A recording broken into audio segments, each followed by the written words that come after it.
It is easier for a camel to get through the eye of the needle than a rich man to get into heaven.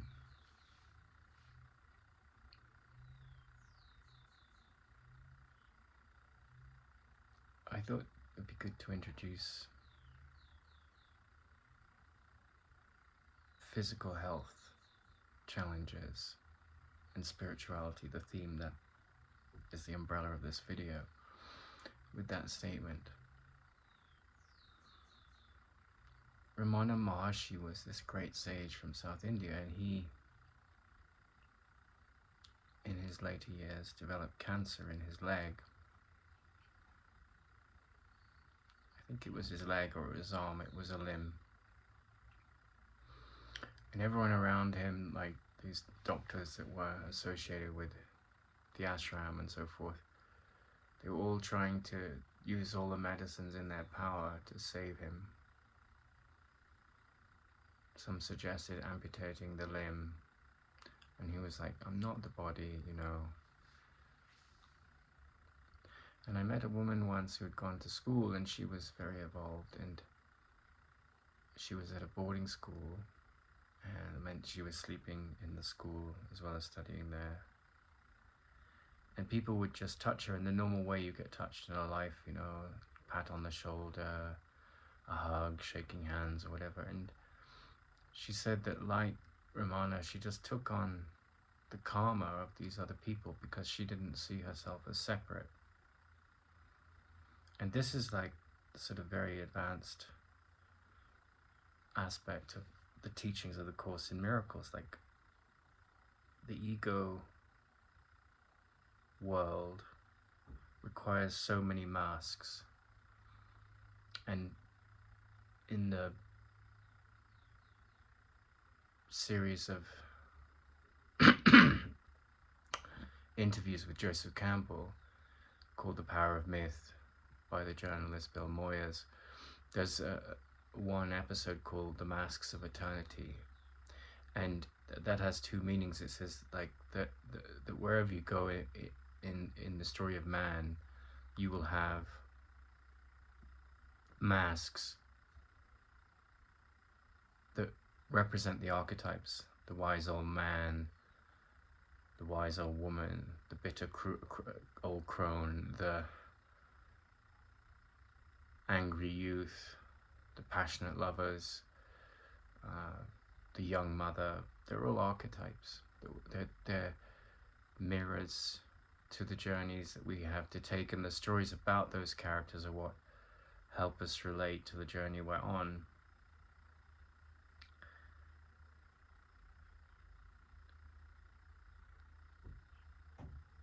And one of the things that comes with studying the Course in Miracles is it talks about the purification of the mind. Now, a good, healthy ego wants to take sides, it wants to scapegoat, it wants to undermine, it wants to use gender arguments to attack one gender or the other, or transgenders, or people who are transgender want to attack those that they feel don't honor them. And we have the war on drugs, you know, and if you go to Uruguay, they've introduced a policy where all drugs are legal because they don't see the drug as the problem, they see it as a symptom of social challenges, psychological issues. So in the world we're living in, wherever you go in the world, you have to wear masks because the problems of the world are treated differently. In India, there's more a model of arranged marriages where there's a astrologer and the parents come together at a certain age with their children, and they sort through a bunch of options to find a partner. And in the West, we tend to try and trust our intuition or use dating apps, and so the differences in the world, and I know this particularly well because I've traveled so much in my life, the differences in the world are are there, and everyone has a different cultural programming, and the more you travel, the more you witness the differences of the subtleties and the gross differences in our characters based on our conditioning.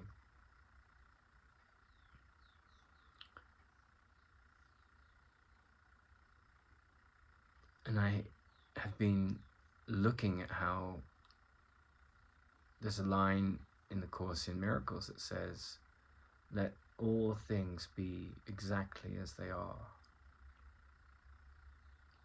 Right? And there's this lovely word in French that you hear adults say to young children at 5 or 6 in the evening when they're maybe running around on a sugar high and they're getting overexcited, and it's wind down time, it's time close to bed. They'll say doucement, doucement, which means go sweetly, go gently. But douce means literally sweetness, sweet.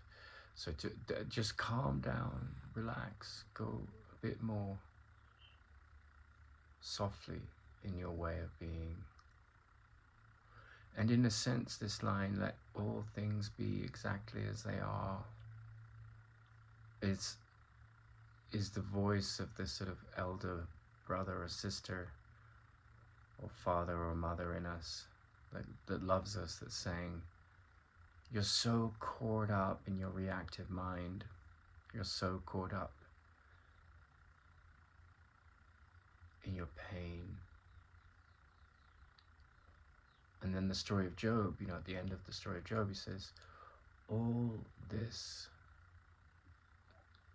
pain in your mind, and it trickles down into the body with enough unforgiveness, enough attack thoughts and defense thoughts, all this tragedy that you experience,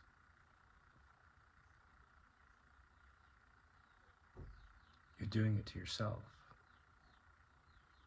So doucement, calm down, listen.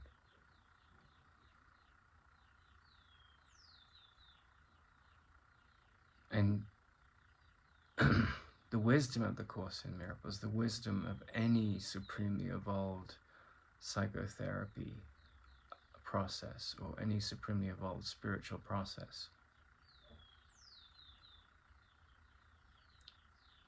is to turn, the Stoics had this, it's to turn the visor from how can I go from seeing all the challenge in my life as the voice in my mind, or as a mirror to the voice in the mind of how ruled I am by my lack of peace. Oh, if this were in this situation, I would be happier. If this were that. And I'm not saying that in a sadomasochistic kind of way. And I often think physical illness is a very good portrayal of that, because over the last few months I've been quite ill, and I've done everything practical to heal those illnesses, and it's kind of worked. And that took, eschewing the doctor's intelligence, in the sense that I don't think they really understand autoimmune conditions, most doctors, and going on a ketogenic diet, and then sort of fine-tuning that to be just an all beef diet, and my skin has healed and my psyche has improved. But simultaneously I've been very devoted to the observation of the resistance in my mind, which is essentially what the Course in Miracles is about, or any evolved spiritual tradition. Doucement, mes enfants, doucement, go sweetly, children, calm, calm, calm. In the similar way that's the French parents, but the Course in Miracles says, let all things be exactly as they are. So the Stoics are shifting this view from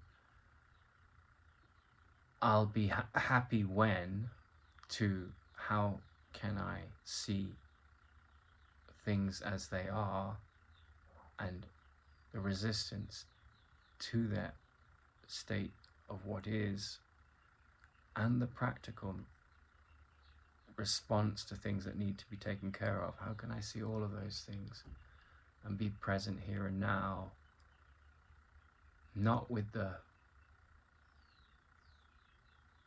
monkey mind ruling my presence here and now, but me watching the monkey mind.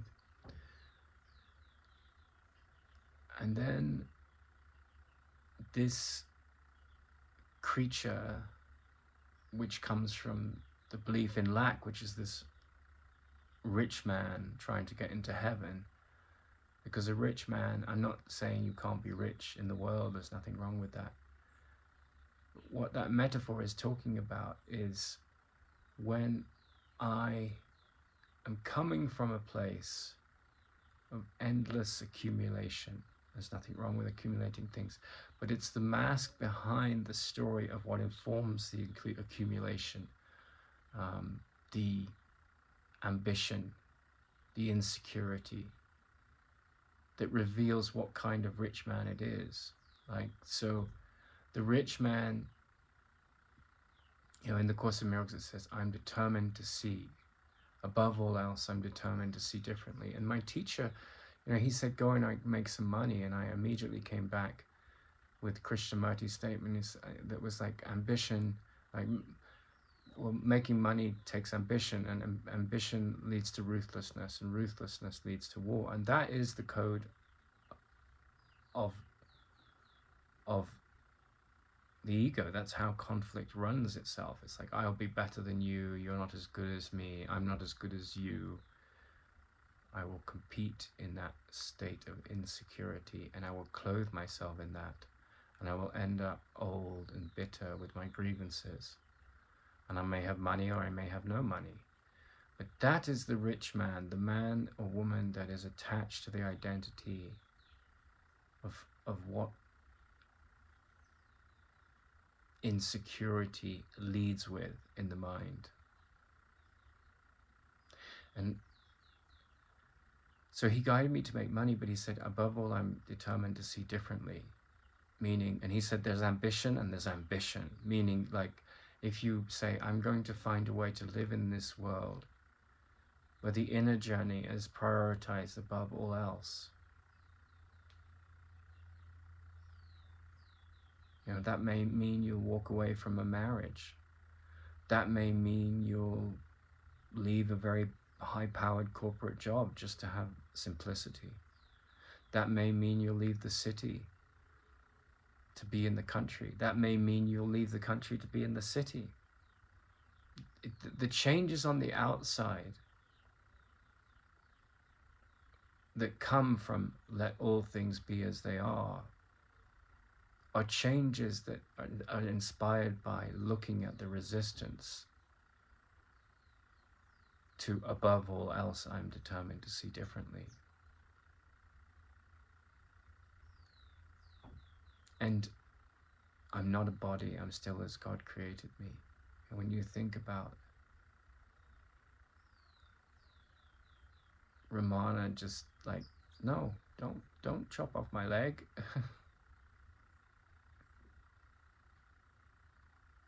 I'm not the body. And everyone's running around like trying to do these yoga asanas, and I'm not. None of this is meant to be an attack on yoga asanas. If that helps you come to a calmer place inside, go for it. Or they're racing after gurus and so forth. And every psychotherapist and every guru and every coach worth their salt, their job is going to be, my job is to eliminate my job. I may hold up the mirror to help you see the path within you clearer, because I've found the discipline to discover that path in myself, and I can reflect that back to you. But you have to do the work, and the work isn't about effort. We associate work with effort. I mean, Ramana would say, like the Course in Miracles says, it doesn't take any effort. And Ramana said,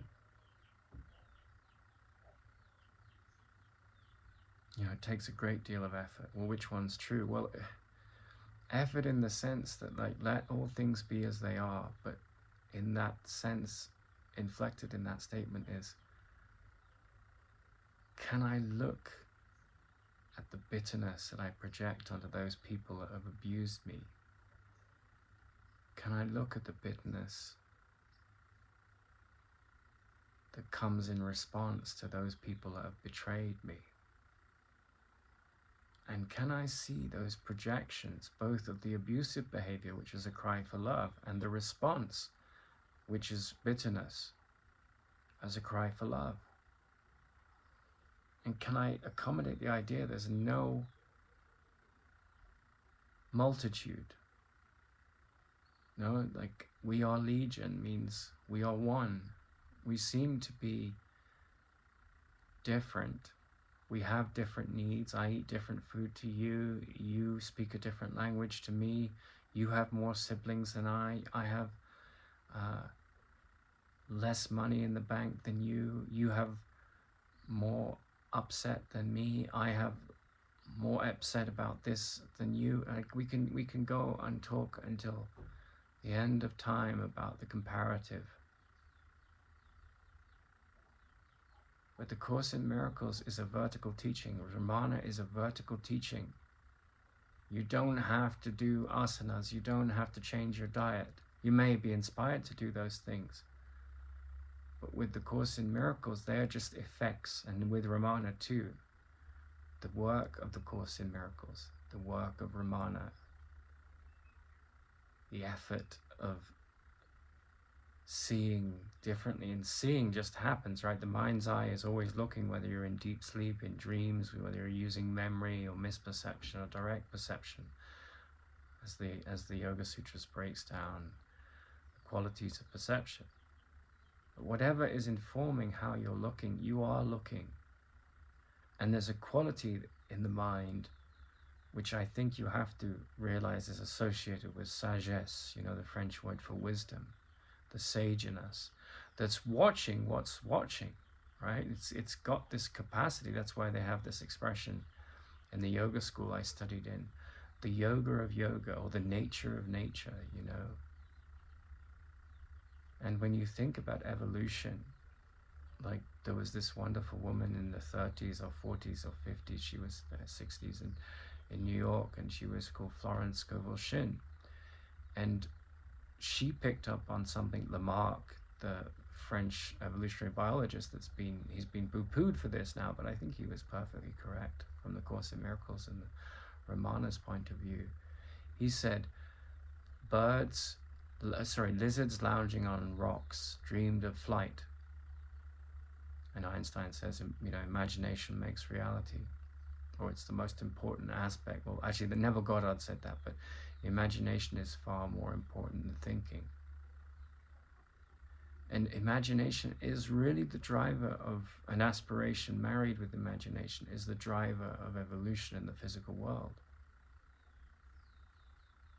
But when it comes to the teachings of the Course in Miracles and Ramana, and, you know, imagination and thinking, they are very important to the story of how you approach achievement, whether it's brushing your teeth or getting out of bed. You know, you see yourself, you don't even, you know, when you're in a car accident and you have to reprogram the memory to make it a sixth sense to get out of bed because, like, the neurons have forgotten how to do it.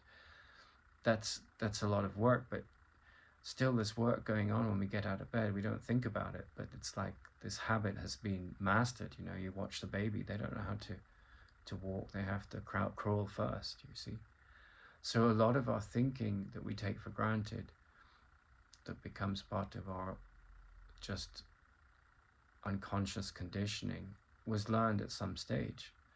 But when it comes to, you know, there was a man who was a very innovative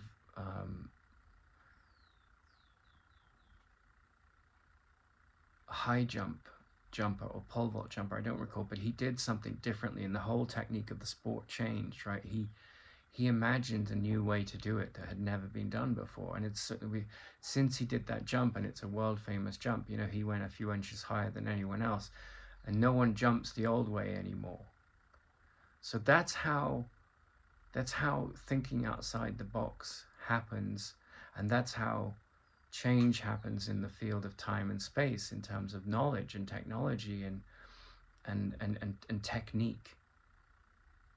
And you know, the Course in Miracles from Ramana, they don't judge or undermine or have any interest in changing any of that. Let all things be exactly as they are. But what I think is very challenging, and I've certainly seen it in recent days, and it came to me at the wall of great pain, right? It's almost like a poem, you know, I can see it as a line of a poem, and I came upon a wall of great pain, right? And so you come to that wall, your daughter's annoying you, your sister doesn't have a relationship with you, your brother can't understand you, your mother's exasperated with you,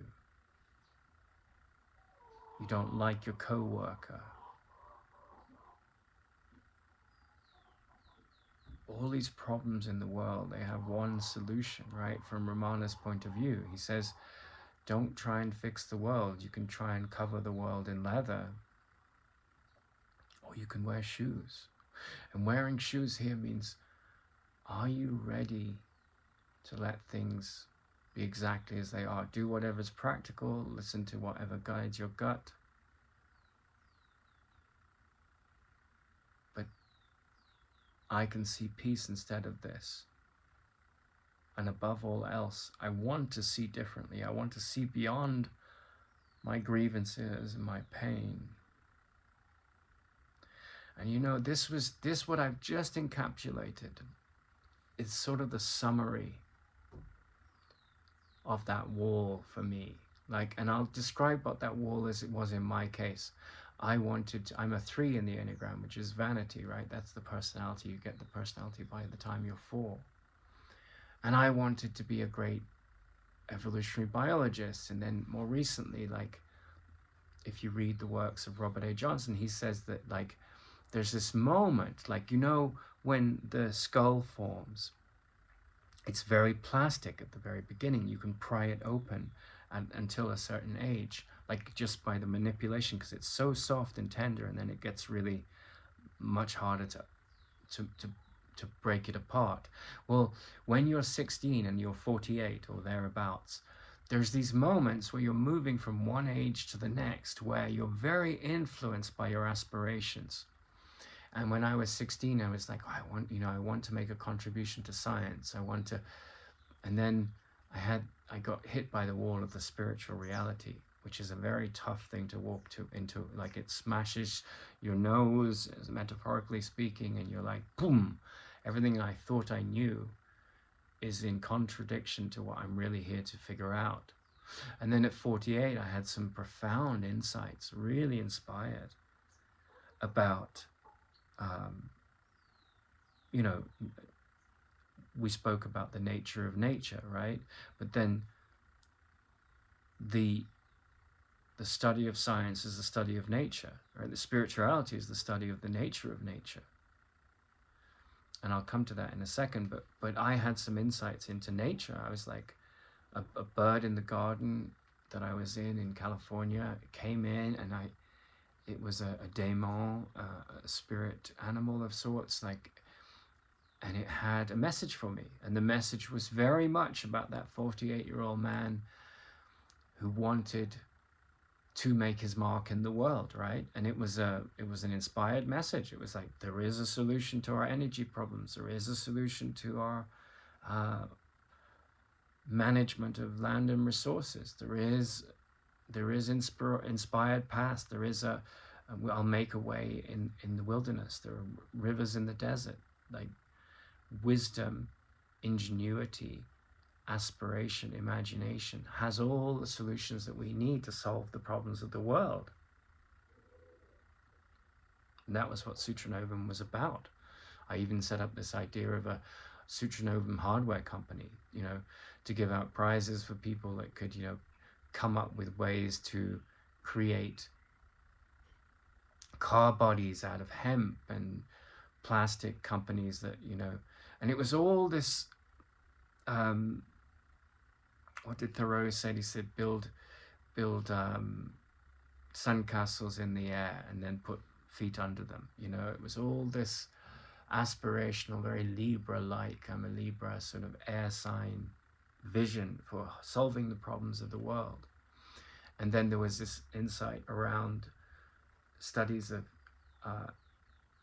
chinks in the armor of Einstein's work in special relativity, and Tesla's confronting him about that, and tachyons, and some advanced mathematics. And I'm sure if I was given unlimited money and access to the greatest academics in the world, I would make progress in that realm, right? In the realm of nature. And I was inspired, and I felt, this is my destiny. That's what Sutranovum is about. It's about, and the Course in Miracles is about problem solving. And so I was, rather than being in this realm of the nature of nature, which is Purusha, I was in the realm of fixing nature, which is what, medicine and DNA and all these things are, and what the Course, DNA programming, AI, nuclear fusion, solar power, cars, technology. The Course in Miracles calls that the realm of magic. And there was this wonderful science fiction writer, and he said, at a certain level, the development of technology to primitive tribes seems like a form of magic, right? But it's just science being brought to application as advanced technology. And of course, we go from the quartz watch to the calculator to the basic computer to the advanced computer to the iPhone to the quantum computer, and it will go on. Things will always get faster and more efficient, and that can be used by the ego for more ruthless activity and more bitterness and more pain and more division and more nationality and nationalism and prejudice and racism and what they call reverse racism and all these silly things. But it's all just insecurity being given a green light. And so the nature of nature is really where Ramana and the Course in Miracles come in. And these are sort of the end of the road schools of psychotherapy and / spirituality, because they're saying, well, the nature of nature, Purusha, spirit, is the capacity, that's what the Holy Spirit is in the Course in Miracles, it's the capacity to look at what is looking and no longer be ruled by this limited aspirational, limited ambitious, limited imaginative quality. And I'm not saying that, anything against the work of Einstein or great thinkers that use imagination and genius to fathom new secrets that Mother Nature very, very, very slowly and begrudgingly reveals to us as giants stand upon the shoulders of giants. I'm not talking about any of that. I'm not condemning it. That's all going on and perfectly laudable. But the Course in Miracles is not really about that. Ramana's not about that. They're just asking one question. Do you want to end the suffering mind? Do you want it to dry up like a river that no longer feeds the pain inside you? A river that is completely desolate of the water of pain? Well, if that's your interest,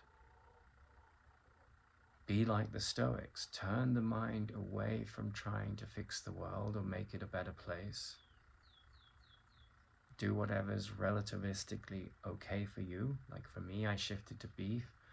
Life put me in a situation where I came out to South America as I figured out the next steps. I put away my pride, I put away my fear of the future.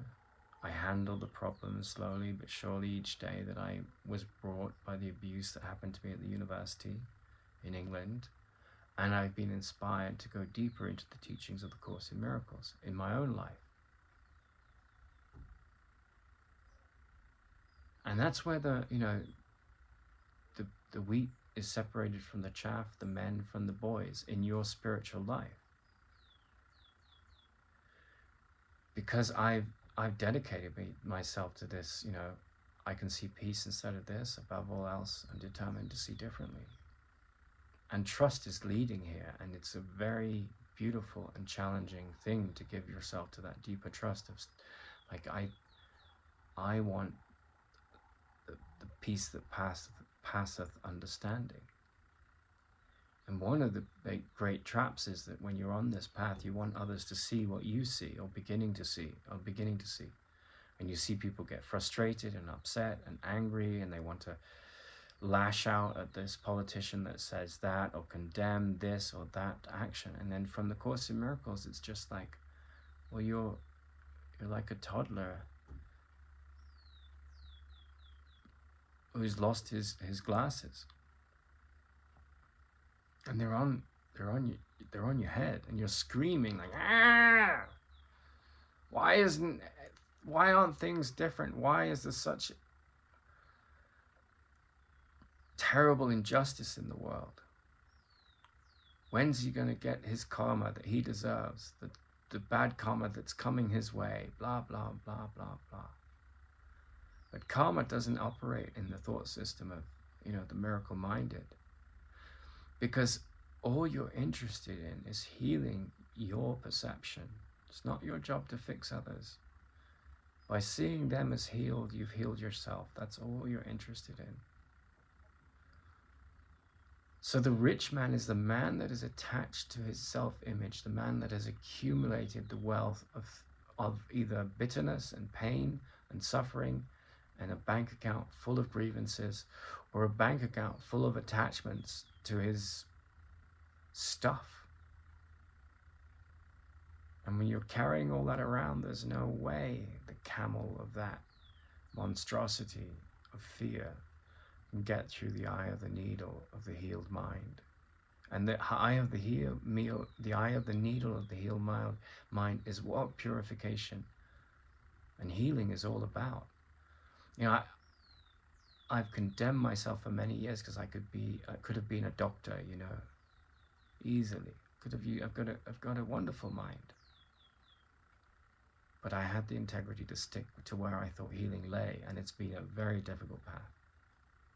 Because, if you want to know where healing lies, it lies in the mind of a saint.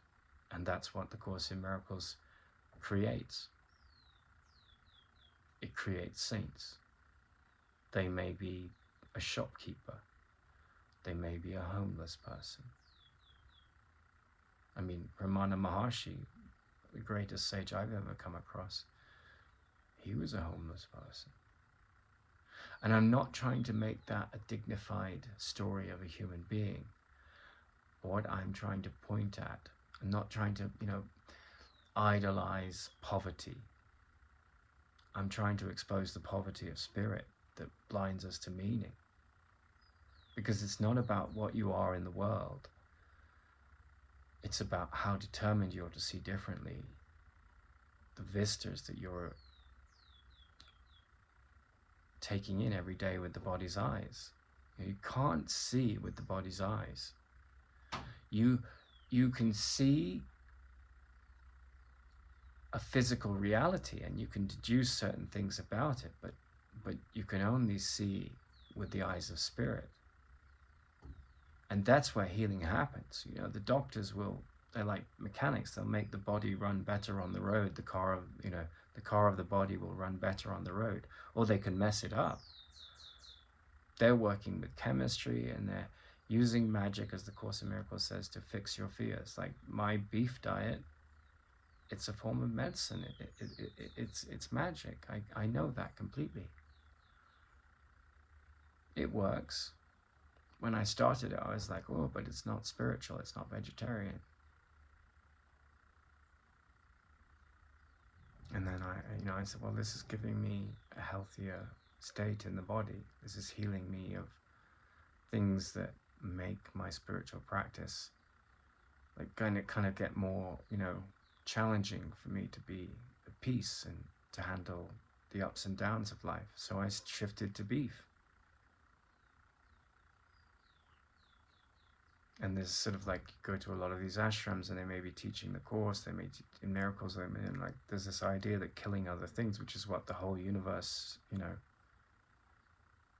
is transformation of photons of light to chemical energy, which creates photosynthesis, and then things eat the photosynthesis. There's always this transformation.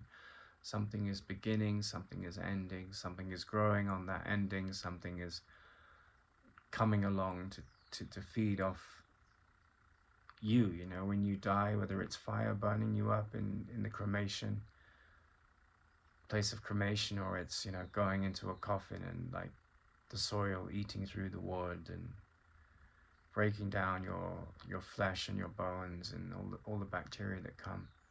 Life feeds on life, but in the Course in Miracles, life is the nature of nature. What is the mechanism behind all this movement? The liberation from the pain mechanism is the secret process here. And as you get wise to that, I started life as this passionate naturalist. I collected mushrooms, I collected feathers, I captured frogs and trapped weasels and put a huge badger I found on the road in the freezer. And I remember my mother being on the second floor, and I was on the top floor of our 3-story house. And my father opened this giant freezer and there was a fucking badger in it, right? And he's like, Jill, there's a badger in the freezer. And my mother's like, Nathan. I was just in love with the natural world. I wanted to collect it and understand it, and I still adore it to this day. But you put the childhood games of youth behind you, and that was one of my biggest problems, because, my family thought this guy's going to be the next David Attenborough. He's going to be a groundbreaking zoologist. He's going to go to Oxford. He's going to be someone important in the world. And then bang, I'm on a whale research ship. And this PhD scientist says, you asked too many questions, Nathan. I was 17. And then I meet a vertical presence. I meet Tara Singh, and that is the hellfire for me of the spiritual life, because suddenly you realize that though there's nothing wrong with research into the biology of sulfur-based life forms on the ocean bed, or some 17th century playwright being the subject of your PhD, that's all perfectly benign.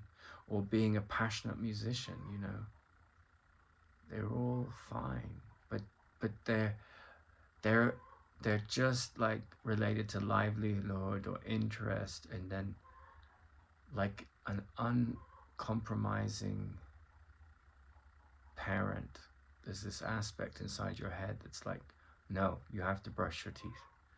No, you have to reconcile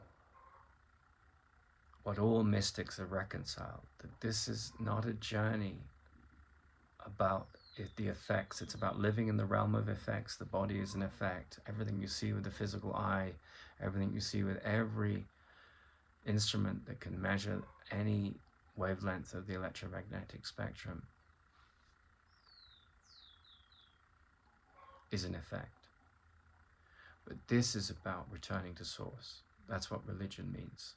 It's about the psychotherapy and the process that goes with the awakening process, that you are not what you think you are, that your thoughts are the only things that can injure you. I can but injure myself. The story of Job, is the story of every human being that walks the earth. The story of Arjuna, story of every human being that walks the earth. All these heroes of the great myths are mirrors to the story the path we're taking, and we are all at different stages in it. But that was the big thing. I met Tara Singh, this great teacher of the Course in Miracles, who studied with Krishnamurti, and I had endless dreams and visions of Krishnamurti in my 20s. I haven't seen him.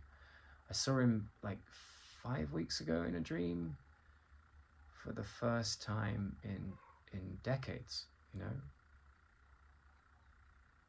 But what I found is the further you go down the path of relinquishing the idea you're a body, and I'm not saying you don't get horny, I'm not saying you can't starve to death, I'm not saying any of the things that come with the body that are potential. I'm saying that's all fine and you have to handle those things and not judge them.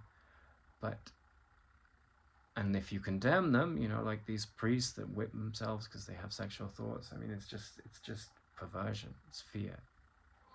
But what you do is you start to see, in the Stoic point of view, that I can see that everything is perfect. Someone's made me out as a monster, that's a cry for help. How I handle it, I give it over to the Holy Spirit, I give it over to Ramana. Whatever, you know, whatever symbol in your mind supports the pathway to peace, because they're all passing and fleeting, you know. Every god that has ever been named has a sell-by date, you know. The gods that the Egyptians worshipped aren't worshipped today. The Indian gods have been worshipped for thousands of years. Yahweh has been worshipped for thousands of years. So all the gods are in the realm of form. They live in the world of thought, they live in the world of statues, and they have a certain entity energy. But over the course of time, everything that is not real falls away. And the only thing that's real is your peace. And the only way you can know if your peace is real if it doesn't change. And the mastery of that in the illusions of time and space is the focus of life, because that's the ascendancy out of the fearful consciousness that associates yourself with being a man or a woman or a child or a victim of a story. But you're not a man, a woman, a child, or a victim of a story, nor are you a victimizer. That's what the Course in Miracles means by the purification of mind. And so you come to these like incredible cul-de-sacs. You know, I once was getting stoned. I don't smoke anymore, but years ago I was getting stoned with this big fat man that I thought he'd been abducted by aliens, the brother of a friend of mine.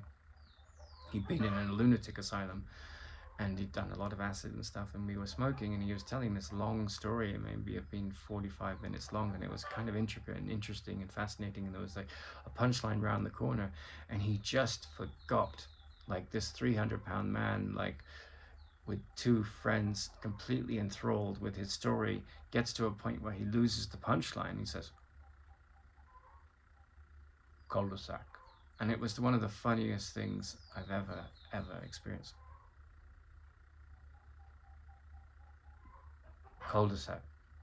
And in a sense, you know, with the spiritual journey, like in my case, I was so passionate about creating Sutra Novum to be advocating, you know, all these solutions in the world, from like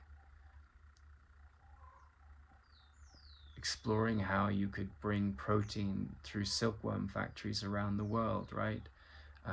Exploring how you could apply Alan Savory's approach to holistic management around the world, and, you know, supporting videos and content and books around this, and then biodynamic farming, and, you know, encouraging other people to take the path where organic farming is the model, which is what we see in Russia now. You know, all these changes which would make the world a better place, and then hydrogen fusion and all these things that would make the world less violent because of its commitment to, you know, fossil fuel wars and things that are in the blueprint of the story now. And then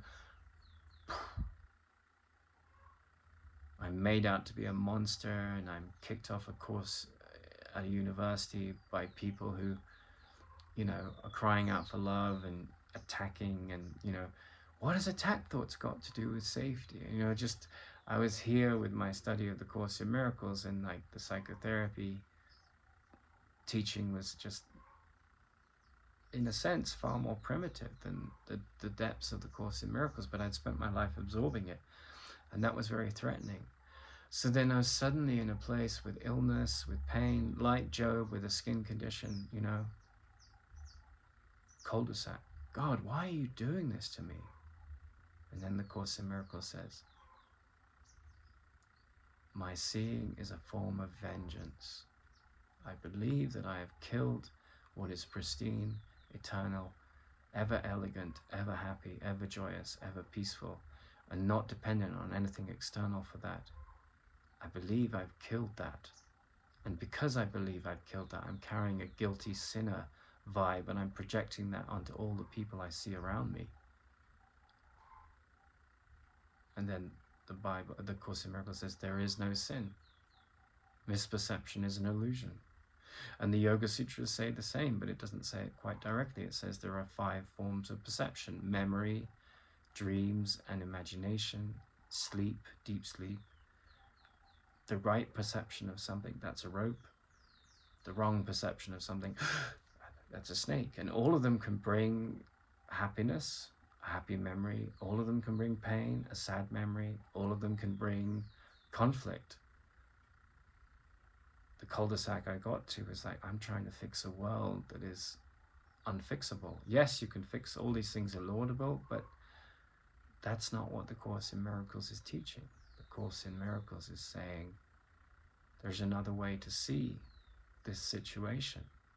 I can see peace instead of this. Everything works towards the manifestation of your deepest good, which is the transcendence of the identity that you're attached to, that wants to keep you trapped in the pain mechanism. It is the pain mechanism. That very identity is the pain mechanism.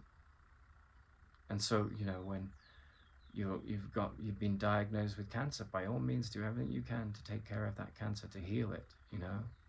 Fast, you drop sugar, do all kinds of things that, you know, are smart. But cultivate this idea that everything that is happening to me is perfect. I'm grateful for the lesson. Like I had that friend that was very aware and very advanced in the Course in Miracles, and that she hadn't spoken to me for a few weeks. And I said, how are you? And she said, oh yeah, I'm fine, sorry, I was in a car accident. I said, how was that? That's horrible, you know, terrible. Someone else had been driving? Oh, I enjoyed it. That's someone that's not living at the level of effect. They're taking care of their business in the world, but they're not attaching themselves to the identity of that character.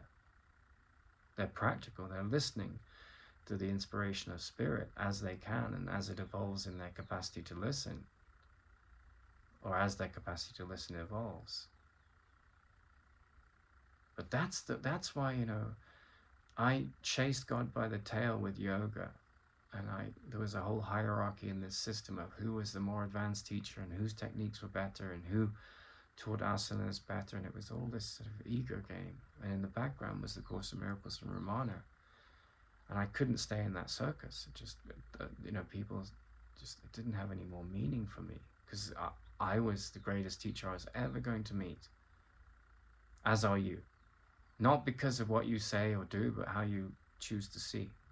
That's the greatest power in the world. You have the power of over your attitude. And that's why the Course in Miracles is such a great gift, because as my teacher used to say, most people have dirty bandages over their eyes and they don't even know it. They can't see what is blocking their perception. And then you meet this vertical wall of pain, which is like, first of all, there's 2 walls, right? There's the wall of your pain that's blocking the wall of the lesson title in the Course in Miracles. I'm not a victim of the world I see. Above all else, I'm determined to see differently. What I see is a form of vengeance. That's the second wall. The first wall is not questioning the armory that blocks you from and so what happens is you go through these phases where this vertical wall says, I'm not a victim of the world I see. And then the ego says, well, he said this to me, and I've got this illness and I'm gonna die. And you can't argue with any of those arguments, right? They're true. They happened. You are a victim of those stories, but then the Course in Miracles says, I have no argument, but they're not true. They're not absolutely true. And your only hope, the only plan for salvation and meaning and liberation from your fear lies with aligning with the truth that's absolute, right? And it's like, I remember my second wife, there was a moment where her little boy was there, and they loved each other so much. She was such a devoted mother. And it melted my heart to hear this story. It was so cute, but he wanted to leave the room and they didn't have a lock on the doors. So she had to stand there and hold the handle of the door outside, and he was like, all his wrath, you know, mommy, I hate you, you're a bitch, you know, kind of. He's like 4 years old, probably didn't say that word. And she was just holding it, you know, with all the love in her heart and going, God, I love you, but you've got to learn your lesson. That was the boundary I'm going to put up, right? And they didn't have locks in the house because it was an open heart there, right? There was a beauty to those people. I had a very difficult time with them in my version of the story, but they're still beautiful. Hitler's beautiful, right? Something in him is wounded, right? No one would ever say Hitler's beautiful, but behind that screaming, angry child that justifies wrath, which is the ego, there's this loving program, like my ex-wife holding that door saying, I'm not going to let you inflict more pain on yourself. There's enough is enough. Like I think it was Woodrow Wilson, the American president, on his desk, it said, the buck stops here, you know. And there's a part of your mind that is on your desk in your mind. There's the buck stops here. You've taken enough pain. Love is the solution to all your problems, and the problems of the world are not your problems. And the problems of your life are your problems, but the solution lies in awakening to the unchangeable entity that you are and that everyone else mirrors.